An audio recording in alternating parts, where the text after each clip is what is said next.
على الناس على مكث ونزلناه تنزيلا صدق الله آمنت بالله কোরআনে কারীমের সূরা বনী ইসরাঈলের আয়াত নম্বর কত 106 এই আয়াতটা কাকার মুখস্থ আছে এই আয়াতটা পড়ছো কেউ যার মুখস্থ সে হাত উঠাও একজন ছাত্র পড়ছে দুইজন বাকিরা তিনজন বাকিরা কেউ পড়া নাই চার এত সময় লাগে বুঝতে একই সূরা বনী ইসরাঈল পড়ছো কে হাত উঠাও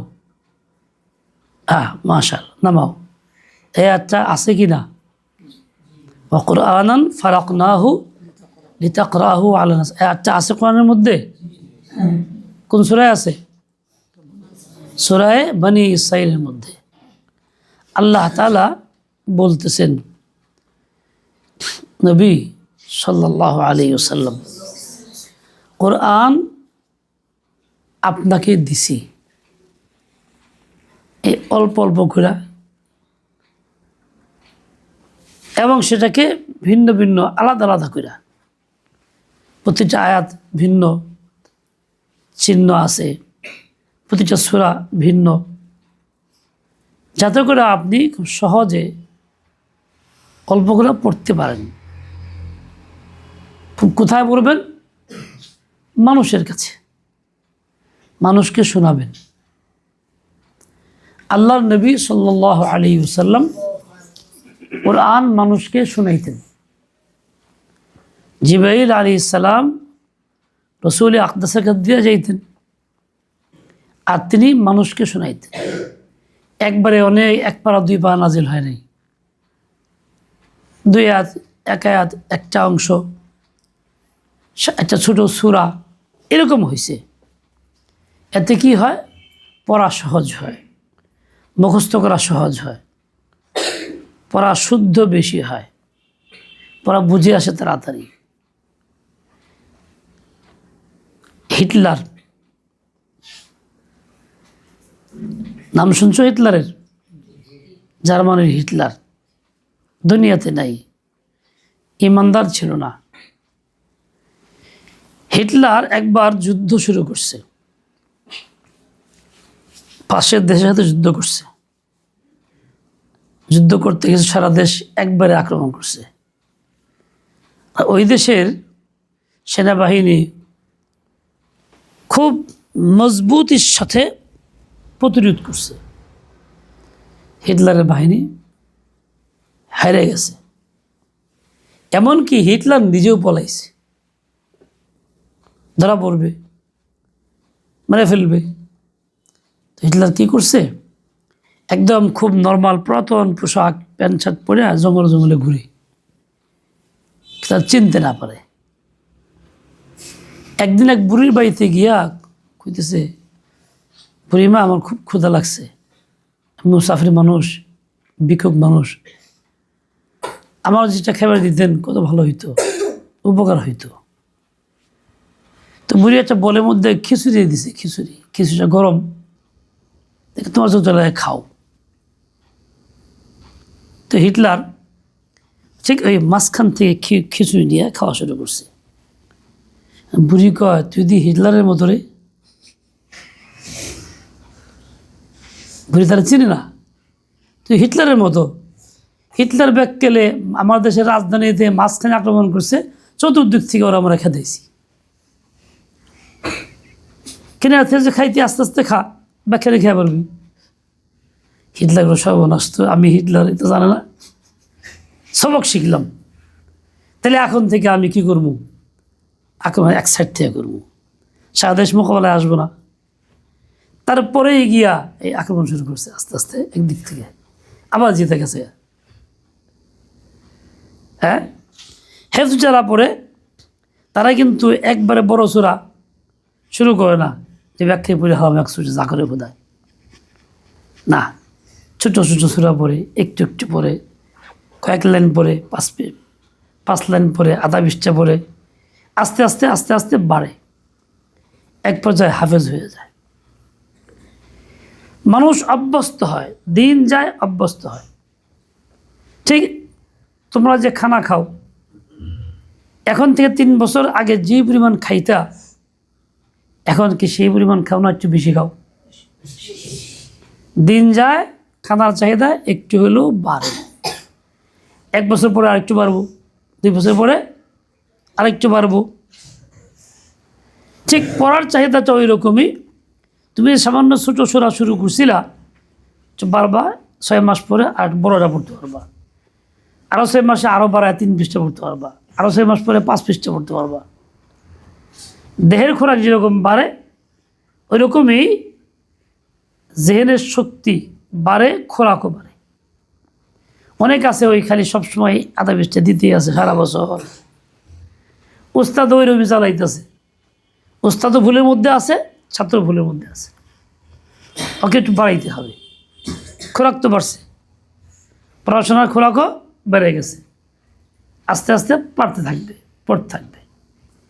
ঠিক এরকমই যে কোনো বদভ্যাসে লিপ্ত কেউ আছে, 10টা 15টা 20টা গোনা সমানে করে প্রতিদিন, হ্যাঁ করে একবার তো ওকে ভালো হয়ে গেলাম না, সব শেষ, কাল থেকে একটাও করুন না। তবে তো ঠিকই সবগুলি করবে। ছাড়ার জন্য কৌশল হইল বড়টা এইটা আগে ছেড়ে লই, আখের দোয়া করে আল্লাহ সব থেকে ছেড়ে দাও, এটা কিছু মেহনত করে মজবুত করে আরেকটা শুরু করে দিই। খুব দ্রুতই একটা করে এমন অভ্যাস হয়ে যাবে, 1-2টা ছাড়লে পরে সাহসও বাড়বে, শক্তিও বাড়বে, হিম্মতও বাড়বে, তখন সে 1-2টা সব ছাড়তে পারবো। হ্যাঁ, যে কোনো বদভ্যাস ধাপ করে আসে, তারপর ধাপ করে আসে। নাম বলবো না, একজন বড় আলেম, খুব পান খাইতো, মারা গেছেন রহমতুল্লাহ, খুব ভালো মানুষ ছিলেন, অনেক পান খাইতেন। এখন চিন্তা করলো যে পান খাই আর যে খরচ হয় তার চেয়ে হজ করা ভালো, কাজে পানি বসে জমায় হজ করুন। হঠাৎ পান খাওয়া বন্ধ করে দিল, একদম ডাইরেক্ট। এখন দিলি পয়সা জমায়, 20টা পান খেতাম, 20টা এত টাকা দাম, এরকম করে জমায় হজ করলো। হজ ঠিকই করছে, হজ করার পরে এসে আবার এমন পান খাওয়া শুরু করছে, আগে সবচেয়ে কাজা করছে। এখন 40 টাকা।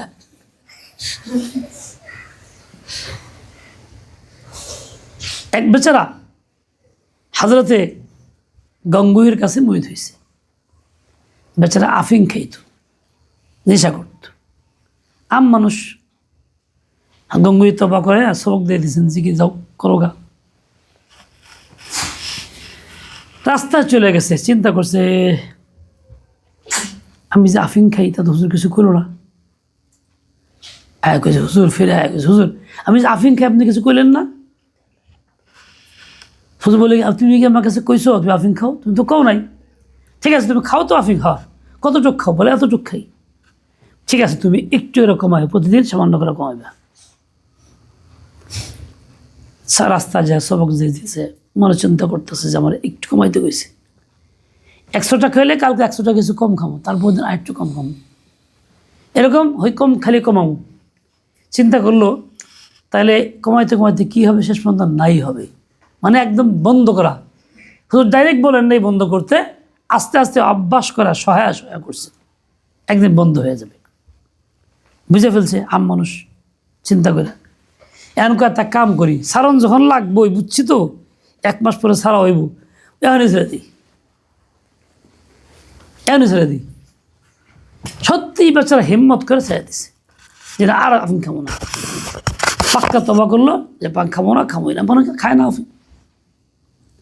এখন 1 মাস পরে আইছে, 2 টাকা হুজুরের হাতে দিছে। হুজুর নিয়েছেন, ঠিক আছে যাও। ঘুরে হুজুর জিগাইলেন না কিসের টাকা? বলতো কও তাহলে কিসের টাকা? আমি আফিং খাইতাম মাসে 2 টাকা, আফিং খাওয়া বন্ধ করছি, সেই টাকা আপনার দিলাম। আচ্ছা বাবা আর খাও, ঠিক আছে। কয়েক মাস টাকা দিয়েছে, 2 টাকা করে, 2 টাকার আফিং খাইতে, 2 টাকা শেখে দিয়েছে। এমন অসুস্থ হয়ে পড়ছে, পেটে ওষুধ, দাস্তার দোষ এখন চলছে, বিছনা পড়ে গেছে। এখন ভালো হয় না, ডাক্তাররা চিকিৎসা করে ফল হয় না। ডাক্তাররা বললো ভালো হবে না একটা শর্তে, বলে কি আফিং খাইতে হবে কিছু কিছু। তো বেচারা সাধারণ মানুষ, কিন্তু তার চিন্তা কি আল্লাহর রহমত কেমনে আসে। বলে আচ্ছা আফিং যদি খাই ভালো হব, কয়দিন বাঁচবো? আজীবন? তা তো না, কয়দিন, যে কয়দিন আপনার হায়াত আছে, তারপরে মৌত হবে। এখন এই লোকটা বলতেছে মৌত যখন হবেই তো আফিং খেয়ে মরে লাভ কি? আফিং না খেয়ে মরুম, তবা করছি তো করছি, গুনাহ করে মরুম না, তাতে মৌত তো আফিং খাইলেও হবে, আফিং না খাইলেও হবে, আমি আফিং না খাইয়ে মারা যাবো। এই হিম্মত করে ডাক্তারে বলে দিছে। আল্লাহর কি শান, কয়েকদিনের মধ্যে পেটের সব রোগ গেছে, ভালো সুস্থ হয়ে গেছে। বোঝা গেল মানুষ যদি হিম্মত করে গুনাহ ছাড়ার, আল্লাহ তাআলা হিম্মত এমন বরকত দিয়ে দেন, গুনাহ ছাড়তেও পারে। যে অসুবিধাগুলি আসে, বাধাগুলি আসে, দুর্বলতা আসে, ওগুলিও আল্লাহ পাক খুব সহজেই তরায় দেন। বাবারা, বয়স কম, পড়তেছো, আগ্রহ আছে, মুখস্থ করতে পারো, চঞ্চলতা আছে, ঠিক তেমনি এই বয়সে অনেক গুনাহ তোমার দ্বারা হয়ে যায়, সেই গুনাহ ছাড়ার হিম্মতও আছে, চঞ্চলতাও তোমার মধ্যে আছে, তুমি ইচ্ছা করলে ছাড়তেও পারো। তবে তো একবারে ভালো করে করো, পর্যায়ক্রমে এক দুটা করে ছেড়ে ছেড়ে একদম ভালো হয়ে যাওয়া। আর কেউ যে হিম্মত করে না গুনাহ ছাড়ছি তো ছাড়ছি আর করুম না, ওই লোকটার মতো দেখবা আল্লাহ পাক এমন সাহায্য করব, তুমি চলবা ফেরেশতা তোমার সম্মান করবে, সালাম দেবে, গুনাহ ছাড়ার কারণে। তালেবে ইলমের দাম কিসের জন্য? গুনাহ ছাড়ার জন্য। মাদ্রাসায় যারা পড়ে, এলেম শেখে, কোরআন পড়ে, হাদিস পড়ে, তাকে তালেবে ইলম বলে। তার দাম কিসের জন্য? ফেরেশতা তাকে সম্মান করে, মাটিতে পর বিছায় কিসের জন্য? গুনাহ ছাড়ার জন্য। আগের যুগে তালেবে ইলমরা ছিল এমন ইলমের মধ্যে গভীর ডুব দিয়ে থাকতো, দুনিয়ার কোনো চিন্তা চেতনা তার মধ্যে ছিলই না। গুনাহ করবে দূরের কথা, গুনাহর কল্পনাও তার মাথায় আসতো না, এরকম ছিল। এই জন্য তালেবে ইলমরা ছিল নিষ্পাপ, পাপের সুযোগ নেই, শুধু ইলমি চর্চা এর মধ্যে তারা ব্যস্ত ছিল। এখন তালেবে ইলম নাম আছে, কাম নাই, তার মানে ওইরকম গুনাহ ছাড়ার হিম্মত নেই, ছাড়ার পরিবেশ নেই। প্রত্যেক তালেবে ইলম গুনাহে জর্জরিত। আমি আজকে সকালবেলা একটা কাজ করছি, বলবো? মাদ্রাসা বন্ধ ছিল, ছাত্ররা আসছে গত রাত থেকে। তো আমি আজকে জিজ্ঞেস করলাম ফজরের পরে, তোমরা বাড়িতে নামাজ পড়ো না, কেনা হাত উঠাও। অনেকেই হাত উঠাইছে, একদম পড়া নাই। কেউ কেউ হুজুর পড়ছি, মাঝে মধ্যে বাদ গেছে। আচ্ছা, একদম পড়া নাই এরম আসনি? তাও দু একজন আছে। বাদ গেছে মাঝে মধ্যে এরম আসনি? তো অনেকটি আছে। তালেবে ইলম নামাজ বাদ দিবে, এটা কখনো আমাদের চিন্তায় আসতো না, কল্পনায় আসতো না, ভাবতেও পাইনি তালেবে নামাজ বাদ দিবে। তালেবে ইলম তো নামাজ পড়বে, এই গুনাহ তার দ্বারা হবে না, বরং সে বাড়িতে নামাজ পড়বে আর 10 জনকে মসজিদে নিয়ে যাবে। তার আদর্শ তো এটা হবে। আজকাল তালেবে ইলম নামাজ পড়ে না, বাড়িতে গেলে নামাজ নেই, খতম হয়ে গেছে। তোমরাও তালেবে ইলম, সত্য কথা বলবা, বাড়িতে গেলে কি সব ওয়াক্ত নামাজ পড়ো? সত্য বলো দেখি, পড়ো সব ওয়াক্ত? বাদ দাও না? কে কে বাদ দাও? অতটাও দেখি, দেখছো? অনেকেই বাদ দাও, সবাই বাদ দাও, নামো। তাহলে কি হইল? ও তখনকার তালেবে ইলম আর এখন তাহলে এক না। তখনকার তালেবে ইলম এক ধ্যানে থাকতো, লেখাপড়ায় মশগুল থাকতো, কীভাবে আল্লাহর নৈকট্য লাভ করা যায় এই চিন্তা করতো। এখন আর তা নাই। পরিবেশ এমনটাই বিষাক্ত হয়ে গেছে, তালেবে ইলম নিজেও গুনাহ করে, অন্যের গুনার দাওয়াত দেয়। এক সময় ছিল তালেবে ইলম গুনাহ করতো না, অন্যকে গুনাহ ছাড়া দাওয়াত দিত। এই জন্য তালিবুল ইলমি ওয়াল আমল তার নাম ছিল। বাবারা, তোমরা তালেবে ইলম পড়তে আসছো, দ্বীনের ইলম শিখতে আসছো, আল্লাহ পাক তোমাদের কবুল করেন। আমি চাই, আমার মনে চায় এমন তালেবে ইলম হও যে তালেবের আগে ছিল, যারা কোনো গুনাহ করতো না এবং যারা নামাজের পাবন্দি করতো, যাদের দেখে অন্যরা দ্বীন শিখতো। তোমরা কি পারবা এই কাজটা করতে? কে কে পারবা? আল্লাহ কবুল করেন। নামাও। তাহলে কি নামাজ বাদ দিবা? বাড়িতে গেলে নিয়মিত 5 ওয়াক্তই পড়বা? তেল দিয়ে একটু ঘষা লাগবো, আগেই মুছে ফেললে কেমন হবে? ও বাবারা, কথা বুঝছো নি? আচ্ছা বলো দেখি, পাক্কা নিয়ত করো, এখন থেকে বাড়িতে গেলে নামাজ ছাড়বা না। এখানে তো ছাড়বাই না, বাড়িতে গেলে কোনো অক্ত ছাড়বা না, যতই কষ্ট হোক। ফজরও উঠবা, নিজে উঠতে না পারলে বাপ মাকে বলে রাখবা যে আমাকে নামাজ পড়াইতে হবে। তাও যদি তারা ডাক না দেয়, কেউ ডাকলো তুমি ওঠো নাই, তাই কাজ করবা, দিনের বেলা নাস্তা খাও না, আজকে আমি না খাইয়া থাকবো। মা দেখে জুলুক, কিন্তু বাবা তুই খাস না, না খাবো না, নামাজ পড়ি নেই, ডাক দাও নাই, তুমি ওঠাও নাই কেন, খানা বন্ধ। যে 2-3 রক্ত বাদ হয়ে ঠিক আছে, জোরও খাবো না, না খাইয়া থাকবো, নফসের শাস্তি দেব, তবু আমি নামাজ পড়বো। এরকম হিম্মত যদি তুমি করো, বাপ মা তোমার ডাকবে না? যে না ছেলে না খায়া থাকে, দেখে উঠাই দিই, ডাকবে কি ডাকবে না? এরকম তালেবে ইলম চাই যার জিন্দগিতে কোনো গুনাহ নাই, এরকম তালেবে ইলম চাই। দেখো, মানুষ আল্লাহর কাছে আপন হয় কিসের দ্বারা? আল্লাহর টাকা দিলে আল্লাহ খুশি? আতর হাদিয়া দিলে খুশি? তসবি দিলে আল্লাহ নেয়? এটা খেজুর দিলে, কোনো কিছু দিলে না। আল্লাহ খুশি হন একটা কাজে, সেটা হলো বান্দা যখন ফরজ ঠিক মতো আদায় করে গুনাহ ছাড়ে। যে গুনাহ ছাড়ে সে ফরজ আদায় করল, গুনাহ ছাড়াটা ফরজ। সবচেয়ে বেশি খুশি হন আল্লাহ তাআলা এই কাজে, এই কাজে, এই কাজে। এখন বলো আমাদের কি করা উচিত? গুনাহ করা উচিত না ছাড়া উচিত? হ্যাঁ, ছাড়বা তো ইনশাল্লাহ? কে কে ছাড়বা? কে আমাকে দেখে বলতেছো? কে দেখতেছেন? আল্লাহু ইয়ারানি হাইসু মাকানি, আল্লাহ দেখতেছেন আমি কোথায়, কি অবস্থায় আছি, কি করতেছি, মনের চিন্তা কি, কল্পনা কি, আমি কি চাইতেছি, সব আল্লাহ জানেন, দেখতেছেন। নামাও, আল্লাহ তাআলা কবুল করেন। আমারে খুশি করার দরকার নেই, আমি তোমার সাথে থাকবো না, তোমাকে পাহারা দিব না, কিন্তু আল্লাহ তোমার সাথে থাকবেন, তোমাকে পাহারা দেবেন। যেখানে যাও আল্লাহ তোমাকে দেখতেছেন। আজকাল ড্রোন বেরোয়েছে, ড্রোন যুদ্ধের জন্য। মুজাহিদ যেখানে যায় ড্রোন উপর দিয়ে চল, তাকে মার্ক করে চলে, এক জায়গায় তার কোথায় তার কেন্দ্র, কোথায় থাকে, এই সব মার্ক করে ওই জায়গা মতো বোম ফেলায় দেয়। ড্রোন উপর দিয়ে চলে, মুজাহিদ বুঝতেই পারে না যে কী হইল। এটা ড্রোন মাখলুকের তৈরি, সে এত তেজ পাওয়ারফুল, ব্যক্তিকে ফলো করে চলে, কোথায় যায় বের করার জন্য, খোঁজ করার জন্য। আমার আল্লাহ তাআলা ড্রোন বানানো লাগে না, আল্লাহর চোখটা এত মজবুত, 24 ঘন্টা তোমাকে দেখতেছেন। চলতেছ, ফিরতেছ, আল্লাহর নজরে আসো, গুনাহ করতেছ, আল্লাহর নজরে আসো। লজ্জা লাগা দরকার, যেমন গুনাহ করি আল্লাহ চাই রয়েছেন, কেমনি গুনাহ করতেছি, লজ্জা লাগা দরকার। আসল লজ্জা কি জিনিস জানো? ইন্না হাকিকাতাল হায়া আল্লাহ ইয়ারাকা মাওলাকা হাইসু নাহাকা। আসল লজ্জা হইল গুনাহ ছাড়া তোমাকে আল্লাহ তাআলা এমন কোনো গুনাহে না দেখুক, কাজে না দেখুক, যেই কাজ আল্লাহ তোমাকে মানা করছেন। এটা আসল লজ্জা। আল্লাহ আল্লাহ, গুনাহ ছাড়লে কি হবে? গুনাহ ছাড়লে কি হবে? আমি একটা কথা চিকিৎসা বলবো তোমাদেরকে, কে কে শুনবা? না ভাব, দেখো, পাকিস্তানে এক মাদ্রাসায় ছাত্র ভর্তি হয়েছে, তার খাবারের ব্যবস্থা নেই। হযরতওয়ালা শেখ করাচি রহমতুল্লাহ আলাইহি বলছেন ঘটনাটা। খানার বডি ব্যবস্থা নেই, কোঠা শেষ।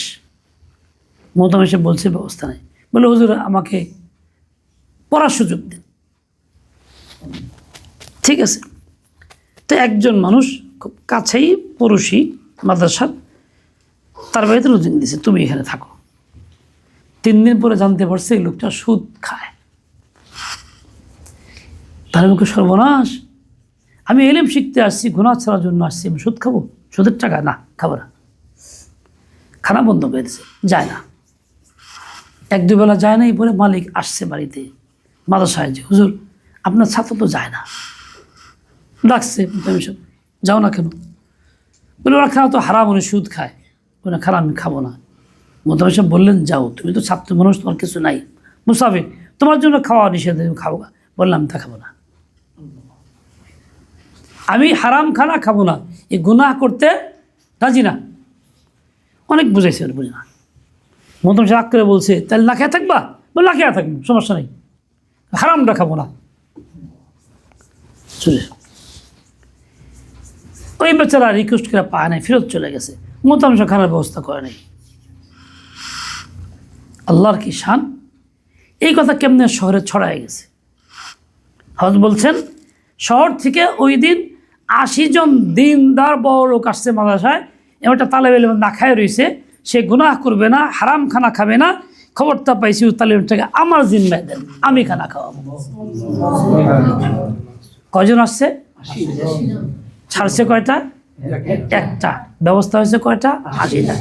বান্দা যদি হিম্মত করে, তাহলে একটা গুনাহ ছাড়লো, বাহ্যিক একটা ক্ষতি হইলো, তার 80 গুণ লাভ তার হবে। আল্লাহ পাক তাকে ব্যবস্থা করবেন। সবাই নেওয়ার জন্য পাগল। একটা গুনাহ ছাড়লে তার জন্য এত ভালোবাসা আল্লাহ দিয়ে দিলেন। আর তুমি সব গুনাহ ছেড়ে দাও, কিরম ভালোবাসার পাত্র হইবা? সেটা মাখলুককে তোমার পাগল বানাই দিবে। এই জন্যই বান্দা যখন গুনাহ ছেড়ে দেয়, মাখলুক তারে ভয় করে, তারে মোহাব্বত করে, তারা শ্রদ্ধা করে, তারা আজমতের নজরে দেখে, না এর সাথে পারা যাবে না, এই আল্লাহর বান্দা গুনাহ ছেড়ে দিছে। ও বাবারা, ছোট মানুষ, তোমরা বেশি বুঝবো না, কিন্তু যা বললাম খেয়াল রেখো। ইচ্ছাকৃত কোনো গুনাহ করো না। সত্যিকারে তালেব ইলম তুমি হও, যদি গুনাহ করতে তোমার খুব মজা লাগে, মনের বিরুদ্ধে চলো। যদি গুনাহ না করার সাহস না হয়, তাও হিম্মত করো যে না, আমি গুনাহ করবো না। এর যদি মৌত হয়, মৌত হবে, রাখা থাকতে হয়, রাখা থাকবো। একটুখানি হিম্মত করে দাঁতে কামড় দিয়ে থাকো, সামান্য সময় পরে দেখবা আল্লাহ পাক কেমন মজা স্বাদ দিয়ে দিয়েছেন। তুমি তখন রাজা বাদশার চেয়ে বেশি মজা পাইবা। হ্যাঁ, জান্নাতে মানুষ যাবে, পরিপূর্ণ আনন্দ পাবে। কি জন্য? দুনিয়াতে গুনাহ ছাড়ছে, এই জন্য। আর যে ছাড়ে নাই, সে জান্নাতে না গিয়ে জাহান্নামে যাবে, আগুনে পড়বে। গুনাহ ছাড়ছে, কষ্ট করছে, মনের আঘাত লাগছে, এই জন্য আল্লাহ পাক তার মোকাবেলা জান্নাতের নিয়ামত। দুনিয়াতে ওই রকম যে গুনাহ ছাড়ে, তাকে আল্লাহ নিয়ামত দিয়ে দেন। জান্নাতের নিয়ামত দুনিয়া সে ভোগ করে। বাবারা, ওয়াকুরআনান ফারাকনাহু লিতাকরাহু আলান নাস, আল্লাহ সহজ করছেন, আস্তে আস্তে অল্প অল্প করে আলাদা করে নাযিল করছেন, যাতে করে থাইমা থাইমা পড়তে পারেন, মানুষের সামনে গিয়া সব পড়াটা সহজ হয়। এবং আল্লাহ নাযিল করছেন আস্তে আস্তে। কোরআনে কারীম এখন তো পুরো কোরআন সামনে এসে গেছে। কোরআন তুমি সিনায় নিবা, এই উদ্দেশ্যে আসছো। সিনা তখন থাকবে যখন গুনাহ মুক্ত হইবা। সিনা যখন গুনাহ মুক্ত হবে, ফ্রি হবে, তো আল্লাহ পাক ওই সিনার মধ্যে কালাম রেখে দেবেন।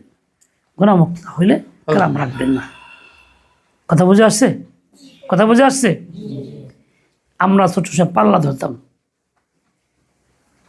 ছাত্র সময় পাল্লা ধরছি। কে কয়টা সুন্নাত আদায় করতে পারলাম, কে কয়টা গুনাহ ছাড়তে পারলাম। আমাদের উস্তাদ মুহতারাম হযরত মাওলানা চাঁদপুরি হুজুর বলতেন যে, আমি গুনাহ ছাড়ার জন্য অনেক চেষ্টা করছি, আমি খাতার মধ্যে লিখে রাখছি আজকে গুনাহটা করুম না, তাও হয়ে গেছে। পরে হাতে লিখছি গাইন, মানে গিবত করুম না, দেখে মনে হইব গিবত করুম না, তাও কাম হয়নি, তাও হয়ে গেছে। চেষ্টা করছি, পরে কী করবো, চিঠি লিখলাম হাকিম মহম্মদের কাছে, হযরত আমার তো এই অবস্থা, গুনাহ ছাড়তে চাইতেছি, পারতেছি না, এরকম সাহস হয় না। চিঠি পাঠায় দিয়ে ডাকে, এখনও জবাব আসে নাই, চিঠি হুজুর কাছে পৌঁছে নাই। 2-3 দিন পরে এদিকে দিল সাফ হয়ে গেছে, গুনার প্রতি আগ্রহ নাই, আকর্ষণ নাই। মানুষ যখন সত্যিকার তলব পয়দা করে, গুনাহ ছাড়ার চেষ্টা করে, তো গুনাহ ছাড়ার চেষ্টা করলে তার মেহনতটা পূর্ণ হওয়ার আগেই আল্লাহ পাক তৌফিক দিয়ে দেন। তোমরাও এই সময়ে, এই কম বয়সেই গুনাহ ছাড়া হিম্মত করবা তো করবা, কোনো আল্লাহওয়ালার সোহবত থেকে তা গ্রহণ করার চেষ্টাও করবা, দেখবা আল্লাহ সহজ করে দিচ্ছে। কঠিন কিছুই না। তো গুনাহ করবা না কে কে? ছাড়বা কে কে? ছাড়বা কে কে? হ্যাঁ, আল্লাহ পাক তৌফিক দেন, কবুল করুন। তোমরা গুনাহ ছাড়ার জন্য আমার কাছে ওয়াদা করো, তওবা করো, বায়াত হও, হাত দাও সবাই। ভাই তেল মুছো তাড়াতাড়ি, বুঝা ভালো সুন্দর। আস্তে আস্তে আস্তে বসো বসো বসো।